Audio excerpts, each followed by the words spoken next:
একবার ভাবুন তো, শাকিব খানের নতুন সিনেমায় বলিউডের শাহেনশা খ্যাত অমিতাভ বচ্চন, পাশাপাশি রয়েছেন বলিউডের আরও একজন বিখ্যাত অভিনেতা জ্যাকি শ্রফ। বিষয়টি কেমন হবে একটু ইমাজিন করেন তো, দারুণ হবে না? ইয়েস, এবার এমন দারুণ কিছুই হতে চলেছে শাকিব খানের আপকামিং নতুন একটি সিনেমায়। এটা যদি শাকিব খান করতে পারেন তাহলে আমি গ্যারান্টি দিয়ে বলতে পারি ঢাকাইয়া সিনেমায় বড় রকমের একটা হইচই ফেলে দিতে যাচ্ছেন শাকিব খান। কোন সিনেমা দিয়ে এই ঘটনা ঘটতে চলেছে নিশ্চয়ই ইতিমধ্যে আপনারা অনেকেই জেনে গেছেন। যারা জানেন না তাদেরকে বলতে চাই, শাকিব খান আগামীর রোজারিদের জন্য নতুন একটি সিনেমায় চুক্তিবদ্ধ হয়েছেন, যে সিনেমার নাম প্রিন্স, এবং সিনেমাটির পরিচালনার দায়িত্বে রয়েছেন নতুন দিনের নতুন পরিচালক জনাব আবু হায়াত মাহমুদ।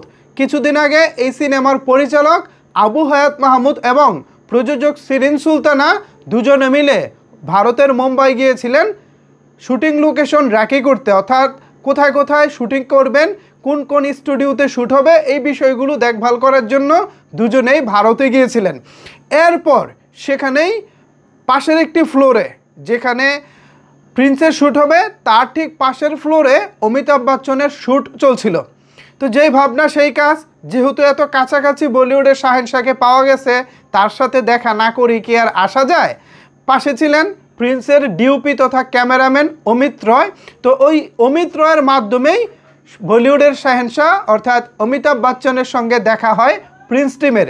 সেখানে অমিতাভ বচ্চন জানতে চেয়েছেন তারা কোন ধরনের সিনেমা করবেন এবং সিনেমার বাজেট কেমন এবং নায়ককে। তখন প্রিন্সের পরিচালক এবং প্রযোজক তাদের পরিকল্পনা জানানোর পর বলিউডের শাহেনশা খ্যাত অমিতাভ বচ্চন পুরো মুগ্ধ হয়ে গেছেন। তো মুগ্ধ হয়ে তিনি এই সিনেমার নায়ক সম্পর্কেও জানতে চেয়েছেন, উনি কে।